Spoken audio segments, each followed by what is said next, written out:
আমরা যদি বিনয়ের সাথে একটা কথা বলতে চাই, মাননীয় স্পিকার, আপনি অনেকবার সংসদ সদস্য হয়েছেন, আপনি কততম স্পিকার হিসাবে এবার এখানে বসেছেন? মাননীয় সংসদ সদস্যগণ যদি পাল্টা প্রশ্ন করে অপরিপক্ক কিছু সংসদ সদস্য এসেছে, এটা যদি আপনি বলতে পারেন, তাহলে কোনো সংসদ সদস্য তো চাইলে এটাও বলতে পারবে ভবিষ্যতে যে অপরিপক্ক কোনো স্পিকারের পাল্লায়ও এই বাংলাদেশ পড়েছে কিনা। কারণ নতুন সংসদ সদস্য, স্পিকারও তো আমাদের কাছে মনে হয়েছে আপনি দ্বিতীয়বার হন নাই, আপনিও নতুন হয়েছেন। আমার এক শিক্ষক বলেছিল ফার্স্ট ইয়ারে নবীন বরণ, বলছে তোমরা ফার্স্ট ইয়ারে এবার নতুন কারা কারা হাত জাগাও। তা আমরা সবাই হাত জাগাইছি নবীন বরণ অনুষ্ঠান।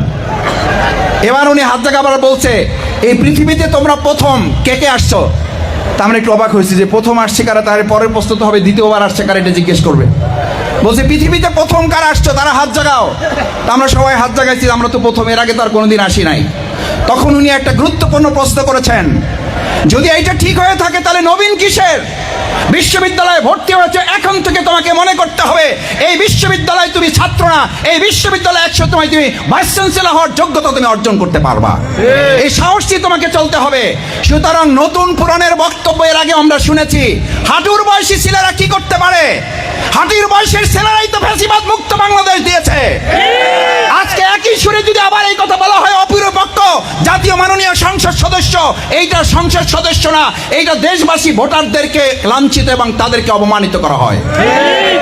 কারণ তারা জেনে বুঝেই তাদের পবিত্র আমানতের মাধ্যমে তারা একজন সংসদ সদস্য, তাদের জনপ্রতিনিধি তারা বাছাই করেছেন। সুতরাং আমি আপনাদের কাছে এটা বলছি এই জন্য, আমরা সবাই মিলে বাংলাদেশের কথা যদি বলি, তাহলে তো সবাই মিলেই আমাদেরকে বাংলাদেশের বিভিন্ন জায়গায়, বিভিন্ন প্রশাসনে, বিভিন্ন ক্ষেত্রে আমরা লক্ষ্য করছি চাঁদাবাজির ক্ষেত্রে কোনো প্রশাসন ভূমিকা পালন করলে তাকে ওএসডি করে ফেলা হচ্ছে, দেখেছেন আপনারা। সন্ত্রাসের ক্ষেত্রে কোনো প্রশাসন ভূমিকা পালন করলে তাকে সাথে সাথে ট্রান্সফার দেওয়া হচ্ছে। কেন? তাহলে আমরা কি বুঝবো যে এই প্রশাসন, এই সরকারও বা আমরাও যারা, আমরাও আসলে চাঁদাবাজি বন্ধ করতে চাই না। তাহলে কি জনগণ মনে করবে দুর্নীতি বন্ধে কোনো প্রশাসন ভূমিকা পালন করলে তাকে ট্রান্সফার দেওয়া হবে? তাহলে কি আমরা বুঝবো কোনো বিশ্ববিদ্যালয়ে ভাইস চ্যান্সেলর সকল ছাত্র ছাত্রীদের স্বার্থ রক্ষায় ভূমিকা পালন করবেন, এটা করার কারণেই তাকে ওখান থেকে বদলি করে দিয়ে আরেকজন দলীয় ভাইস চ্যান্সেলর নিয়োগ করতে হবে? এটা কি আমাদের বাংলাদেশের জন্য এই চেহারা, এই ইতিহাস, এই ঐতিহ্যকে আমরা পরিবর্তন করতে পারবো না? এই জায়গা থেকে কি আমরা নিজেদেরকে বের করে নিয়ে আসতে পারবো না?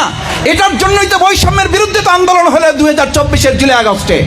আমি আজকে আপনাদের বিবেকের কাছে প্রশ্নগুলো রাখলাম, আমি সমালোচনার জন্য কিংবা সরকারের বর্তমান পদক্ষেপকে সামনে রেখে বলছি না। আমি বলছি 2024-এর জুলাই আগস্টের গণ অভ্যুত্থানে আমাদের ছাত্র জনতার যে সবচেয়ে বড় দাবি ছিল কোটা না মেধা। কি ছিল? মেধা যদি হয় তাহলে মেধার ক্ষেত্রে আমাদের বাংলাদেশের বর্তমান সরকার এবং আমরা সবাই মিলেই এই ক্ষেত্রে ভূমিকা পালন করলেই কেবল বাংলাদেশটা সামনের দিকে এগিয়ে নিয়ে যাবে।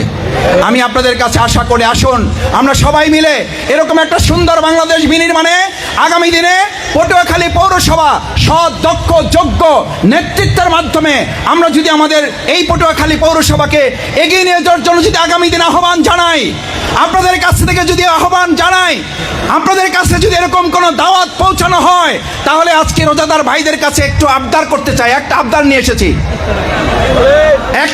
এসেছি, যদি সৎ, দক্ষ, যোগ্য নেতৃত্ব নিয়ে যদি আপনাদের কাছে আমরা বলি একটা সুন্দর, আকর্ষণীয়, আধুনিক মডেল পৌরসভা বাউফলে গঠন করার জন্য আমরা সৎ, দক্ষ নেতৃত্ব আপনাদের সামনে নিয়ে এসেছি, আপনারা কি সেটার জন্য কাজ করতে রাজি আছেন? পটুয়াখালী পৌরসভার জন্য কি রাজি আছেন আপনারা? এই হাতকে আমরা শক্তিশালী করার জন্য আজ রোজাদারের এই হাতগুলো আগামী দিনে দুর্নীতি, অসততা, অন্যায়, মাদক, চাঁদা এবং অবৈধ আধিপত্যবাদকে আমরা রুখে দেওয়ার জন্য ভূমিকা পালন করব ইনশাআল্লাহ। আপনাদের মনে আছে ডক্টর মাওলানা মিজানুর রহমান আজহারি যত দোয়া করেছেন, তার মধ্যে ফাউন্ডেশনের জন্য, পটুয়াখালীবাসীর জন্য, এখানকার ওলামায়ে কেরামের জন্য, পাশাপাশি আপনাদের এই প্রিয় নেতৃত্ব আব্দুল্লাহ নাহিয়ানের জন্য নাম ধরে তিনি দোয়া করেছেন। আমরা আল্লাহর কাছে শুকরিয়া আদায় করি আমাদের সেই ঐতিহাসিক তাফসিরুল কোরআন মাহফিল শুধুমাত্র পটুয়াখালী সদর আসন নয়, আমাদের পুরো দক্ষিণ অঞ্চলকে আলোকিত করার জন্য একটা বড় ঐতিহাসিক ভূমিকা পালন করেছে। আমাদের আজকের এই উপস্থিত রোজাদার ভাই এবং বন্ধুগণ, আমি আপনাদের কাছে তিনটি ছোট কথা বলতে চাই। প্রথম কথা হচ্ছে রমজান সিয়াম আমাদের কাছে আসে এজন্য যে আমরা যেন রোজার মধ্য দিয়ে আমরা যেন গুনাহ থেকে বাঁচার যেমন পাহারাদারিত্ব নেই। আমাদের এখানে এখন পুলিশ নাই, ডিজিএফআই নাই, এনএসআই নাই, ডিএসবি নাই, বা থাকলেও আমরা দেখতে পাচ্ছি না, বা তারাও আমাদেরকে পাহারাদারি করছেন না। এখন যদি কেউ এসে আপনার বুকে অস্ত্র ধরে, গুলি ধরে, বন্দুক ধরে, স্ট্যান্ড গান ধরে, রাইফেল ধরে, পিস্তল ধরে, যে 15 মিনিট বাকি আছে, 10 মিনিট বাকি আছে, এই 10 মিনিট বাকি থাকতে হয় গুলি খাবেন না হলে ইফতার খাবেন। আমি রোজাদারদেরকে জিজ্ঞেস করতে চাই, এই 10 মিনিট না 10 সেকেন্ড আগেও জেনে বুঝে যদি কোনো অস্ত্রধারী সন্ত্রাসী কিংবা প্রশাসনের কেউ যদি আপনাকে বাধ্য করে যে হয় আপনাকে গুলি খেতে হবে নাহলে ইফতার খেতে হবে, আমি আপনাদের বিবেকের কাছে রোজাদার হিসাবে, ইমানদার হিসাবে, রোজার স্পিরিট হিসাবে আপনাদের কাছে জানতে চাই, আমরা কি এই 10 সেকেন্ড আগে আল্লাহকে ভয় করে গুলি খাওয়ার জন্য প্রস্তুত থাকবো না ইফতার খাওয়ার জন্য? কি খাওয়ার জন্য? কারণ আমরা ভয় করি কাকে? আচ্ছা, এবার জিজ্ঞেস করতে চাই, রোজা ভাঙার পরে, রমজান শেষ হয়ে যাওয়ার পরে ওই আল্লাহ সুবহানাহু তাআলা আমাদের মাঝে থাকেন না থাকেন না? তার ভয় আমাদের দরকার আছে না নাই? তার ভয় করে যদি আজকে সমাজ এবং রাষ্ট্র পরিচালনা করা যায়, তাহলে বিশ্ববিদ্যালয়গুলো মনের মতো দলীয় ভাইস চ্যান্সেলর লাগে না, শিক্ষিত, দক্ষ এবং একাডেমিক ভাইস চ্যান্সেলর দিয়ে বিশ্ববিদ্যালয় পরিচালনা করলে বাংলাদেশটা বেশি এগিয়ে যেত। আমরা একদিকে বলবো আইনের শাসন, একদিকে বলবো সবাই মিলে বাংলাদেশ, একদিকে বলবো সবার আগে বাংলাদেশ, আর একদিকে আবার আমরা দেখব সব জায়গায় দলীয় প্রশাসনিক লোক বসিয়ে প্রশাসনকে আমরা আবার আগের সেই সরকারের মতো করে আমরা দেশ পরিচালনা করতে চাই। আমরা মনে করি 2024-এর জুলাই আগস্টের গণ অভ্যুত্থানের পর আমরা কেউই আর অতিমাত্রায় দলীয়করণের মাধ্যমে এই বাংলাদেশ পরিচালিত হোক, এটা আর কেউ আমরা দেখতে চাই না। আমার ভাইয়েরা, আমার একটা দল থাকতে পারে, আপনি এখানে যারা এসেছেন আমি মনে করি না আপনারা এখানে কোনো দলের মানুষ এসেছেন, আপনারা এসেছেন এখানে পটুয়াখালী পৌরসভার মানুষ, আপনারা এসেছেন পটুয়াখালী সদরের মানুষ। আপনারা চান পটুয়াখালীর প্রত্যেক মানুষ তার সম্মান এবং মর্যাদা নিয়ে পটুয়াখালীতে মাথা উঁচু করে যেন তারা বাঁচতে পারে, সেরকম একটা উন্নত পৌরসভা আগামী দিনে আমরা এই পটুয়াখালীতে পৌর দেখতে চাই। এটা যারা চান তাদের হাতগুলো একটু দেখি, ইনশাল্লাহ দেখতে চাই, ইনশাল্লাহ আমরা সবাই দেখতে চাই, সবাই ইনশাল্লাহ রাজি আছি আমরা সবাই। আল্লাহ তাআলা হাতগুলো ইফতারের আগে কবুল করুন। যদি দেখতে চান তাহলে 3টা অনুরোধ আমার আপনাদের কাছে আছে। নাম্বার 1, আজকে যেমন এক আল্লাহ ছাড়া ভয় করে আমরা দুনিয়ার কাউকে ভয় করি না, আমরা আগামী দিনে পৌরসভার এমন একজন মেয়র দেখতে চাই যিনি এক আল্লাহ ছাড়া দুনিয়ার আর কাউকে ভয় করে পৌরসভা চালাবে না। এরকম লোক আমাদের কাছে আছে না নাই? এরকম লোক আমাদের কাছে ছিল না? এক আল্লাহকে ভয় করেছে বলে ফাঁসির মঞ্চে আমরা হাসতে হাসতে গিয়েছি। এক আল্লাহ ছাড়া আমাদের নেতৃবৃন্দ আর কাউকে ভয় করে নাই বলেই তারা মন্ত্রিত্ব চালিয়েছে। 2 টাকার দুর্নীতি তাদের আজ পর্যন্ত কেউ প্রমাণ করতে পারে নাই। আমার ভাইয়েরা, ইফতারের পূর্ব মুহূর্তে আর একটা অনুরোধ করতে চাই। আজকে আমাদের বাংলাদেশের সবচেয়ে বড় অভাব কিসের? জ্ঞানী ব্যক্তির, জানলেওয়ালা ব্যক্তির। আমরা আমাদের মাননীয় স্পিকার মহোদয়ের একটা কথা শুনেছি, তিনি একটা সাক্ষাৎকারে বলেছেন কিছু অপরিপক্ক মাননীয় সংসদ সদস্যগণ এবার সংসদে এসেছেন, এটা নিয়ে উনি একটু অসুবিধার মধ্যে আছেন এবং মনে করেন দলীয় এজেন্ডা বাস্তবায়ন করার ক্ষেত্রে এটা একটা অসুবিধা হইতে পারে, দলীয় এজেন্ডা বাস্তবায়নের দিকে তারা নজর রাখবেন। আমরা যদি বিনয়ের সাথে একটা কথা বলতে চাই, মাননীয় স্পিকার, আপনি অনেকবার সংসদ সদস্য হয়েছেন, আপনি কততম স্পিকার হিসাবে এবার এখানে বসেছেন? মাননীয় সংসদ সদস্যগণ যদি পাল্টা প্রশ্ন করে অপরিপক্ক কিছু সংসদ সদস্য এসেছে, এটা যদি আপনি বলতে পারেন তাহলে কোনো সংসদ সদস্য তো চাইলে এটাও বলতে পারবে ভবিষ্যতে যে অপরিপক্ক কোনো স্পিকারের পাল্লায়ও এই বাংলাদেশ পড়েছে কিনা। কারণ নতুন সংসদ সদস্য, স্পিকারও তো আমাদের কাছে মনে হয়েছে আপনি দ্বিতীয়বার হন নাই, আপনিও নতুন হয়েছেন।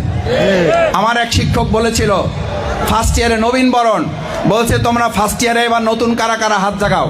তা আমরা সবাই হাত জাগাইছি, নবীন বরণ অনুষ্ঠান। এবার উনি হাত জাগাবার বলছে এই পৃথিবীতে তোমরা প্রথম কে কে আসছো? তা আমরা একটু অবাক হয়েছি যে প্রথম আসছে কারা, তার পরের প্রশ্ন তো হবে দ্বিতীয়বার আসছে কারা, এটা জিজ্ঞেস করবে। বলছে পৃথিবীতে প্রথম কারা আসছো তারা হাত জাগাও। তা আমরা সবাই হাত জাগাইছি, আমরা তো প্রথম, এর আগে তো আর কোনোদিন আসি নাই। তখন উনি একটা গুরুত্বপূর্ণ প্রশ্ন করেছেন, যদি এইটা ঠিক হয়ে থাকে তাহলে নবীন কিসের? বিশ্ববিদ্যালয়ে ভর্তি হয়েছে, এখন থেকে তোমাকে মনে করতে হবে এই বিশ্ববিদ্যালয়ে তুমি ছাত্র না, এই বিশ্ববিদ্যালয়ে একশো তুমি ভাইস চ্যান্সেলর হওয়ার যোগ্যতা তুমি অর্জন করতে পারবা। এই সাহসী তোমাকে চলতে হবে। সুতরাং নতুন পুরাণের বক্তব্য এর আগে আমরা শুনেছি, হাঁটুর বয়সী ছেলেরা কি করতে পারে? হাঁটুর বয়সের ছেলেরাই তো ফ্যাসিবাদ মুক্ত বাংলাদেশ দিয়েছে। আজকে একই সুরে যদি আবার এই কথা বলা হয় অপূর্বপক্ষ জাতীয় মাননীয় সংসদ সদস্য, এইটা সংসদ সদস্য না, এইটা দেশবাসী ভোটারদেরকে লাঞ্ছিত এবং তাদেরকে অপমানিত করা হয়। কারণ তারা জেনে বুঝেই তাদের পবিত্র আমানতের মাধ্যমে তারা একজন সংসদ সদস্য, তাদের জনপ্রতিনিধি তারা বাছাই করেছেন। সুতরাং আমি আপনাদের কাছে এটা বলছি এই জন্য, আমরা সবাই মিলে বাংলাদেশের কথা যদি বলি তাহলে তো সবাই মিলেই আমাদেরকে বাংলাদেশের বিভিন্ন জায়গায়, বিভিন্ন প্রশাসনে, বিভিন্ন ক্ষেত্রে আমরা লক্ষ্য করছি চাঁদাবাজির ক্ষেত্রে প্রশাসন ভূমিকা পালন করলে তাকে ওএসডি করে ফেলা হচ্ছে, দেখেছেন আপনারা। সন্ত্রাসের ক্ষেত্রে কোনো প্রশাসন ভূমিকা পালন করলে তাকে সাথে সাথে ট্রান্সফার দেওয়া হচ্ছে। কেন? তাহলে আমরা কি বুঝবো যে এই প্রশাসন, এই সরকারও বা আমরাও আসলে চাঁদাবাজি বন্ধ করতে চাই না। তাহলে কি জনগণ মনে করবে দুর্নীতি বন্ধে কোনো প্রশাসন ভূমিকা পালন করলে তাকে ট্রান্সফার দেওয়া হবে? তাহলে কি আমরা বুঝবো কোনো বিশ্ববিদ্যালয় ভাইস চ্যান্সেলর সকল ছাত্রছাত্রীদের স্বার্থ রক্ষায় ভূমিকা পালন করবেন? এটা করার কারণেই তাকে ওখান থেকে বদলি করে দিয়ে আর একজন দলীয় ভাইস চ্যান্সেলর নিয়োগ করতে হবে। এটা কি আমাদের বাংলাদেশের জন্য এই চেহারা, এই ইতিহাস, এই ঐতিহ্যকে আমরা পরিবর্তন করতে পারবো না?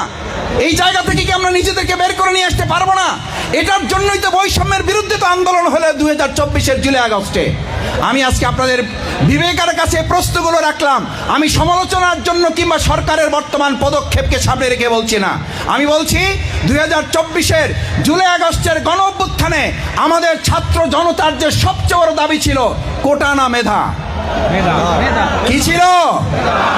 মেধা যদি হয় তাহলে মেধার ক্ষেত্রে আমাদের বাংলাদেশের বর্তমান সরকার এবং আমরা সবাই মিলেই এই ক্ষেত্রে ভূমিকা পালন করলেই কেবল বাংলাদেশটা সামনের দিকে এগিয়ে নিয়ে যাবে।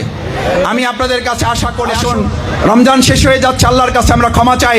আল্লাহ যেন আমাদের গুনাহগুলো মাফ করেন, আল্লাহ যেন আমাদের রোজাগুলো কবুল করেন, সাহারি ইফতারগুলো কবুল করেন, কিয়ামুল লাইল তাহাজ্জুদগুলো কবুল করেন, তেলাওয়াতগুলো কবুল করেন। আমাদের মৃত পরিবারের সদস্যবৃন্দ, বাবা মা, ভাই বোন, আত্মীয় স্বজন যারা ইন্তেকাল করেছেন, আল্লাহ যেন মেহেরবানি করে তাদেরকে নাজাত দান করেন, জান্নাতবাসী করেন। জাহান্নাম থেকে যে রমজানে আল্লাহ তাআলা তাদেরকে হেফাজত করেছিলেন, আল্লাহ তাআলা কিয়ামত পর্যন্ত যেন কবরবাসীকে মাফ করে দিয়ে তাদেরকে জান্নাতের অধিবাসী হিসাবে কবুল করেন। সকলে বলুন আমিন। আসসালামু আলাইকুম ওয়া রাহমাতুল্লাহি ওয়া বারাকাতুহু। আলহামদুলিল্লাহ। সম্মানিত সায়েম ভাইরা, সম্মানিত মেহমান, অতিথিবৃন্দ, পটুয়াখালীর সর্বস্তরের সম্মানিত নাগরিকবৃন্দ, এই পর্যায়ে আমাদের সকলকে নিয়ে আল্লাহ রাব্বুল আলামিনের দরবারে হাত তুলছেন পটুয়াখালীর ঐতিহ্যবাহী দ্বীনি পরিবারের সন্তান, আলেমে দ্বীন, পটুয়াখালীর কেন্দ্রীয় জামে মসজিদের সম্মানিত খতিব, শ্রদ্ধাভাজন আলেমে দ্বীন মাওলানা মোহাম্মদ আবু সাঈদ। আমি মুহতারাম হুজুরকে সকলকে নিয়ে হাত তোলার জন্য সবিনয় অনুরোধ করছি।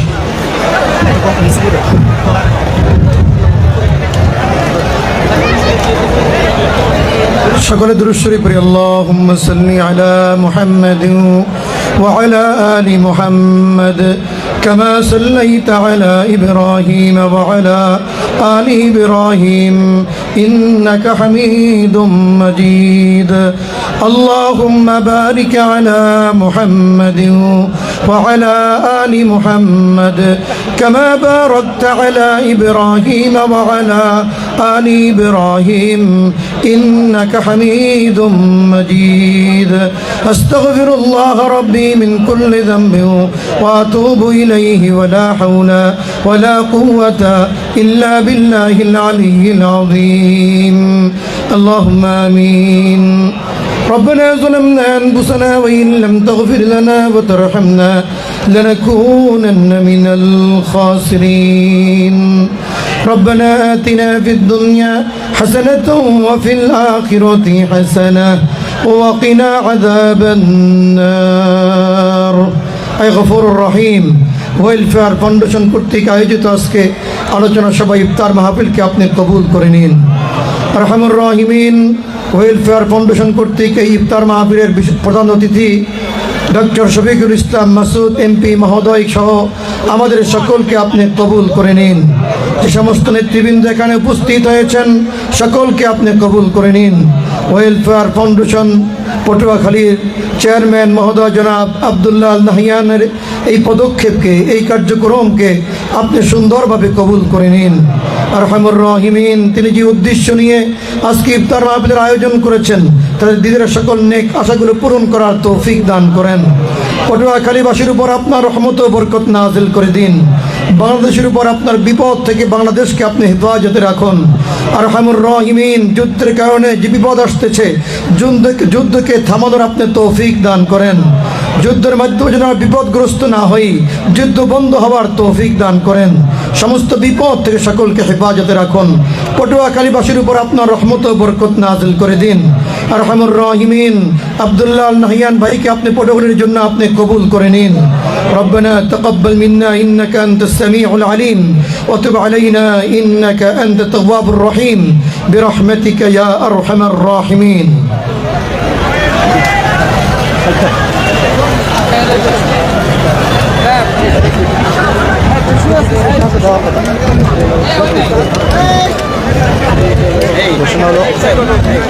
সম্মানিত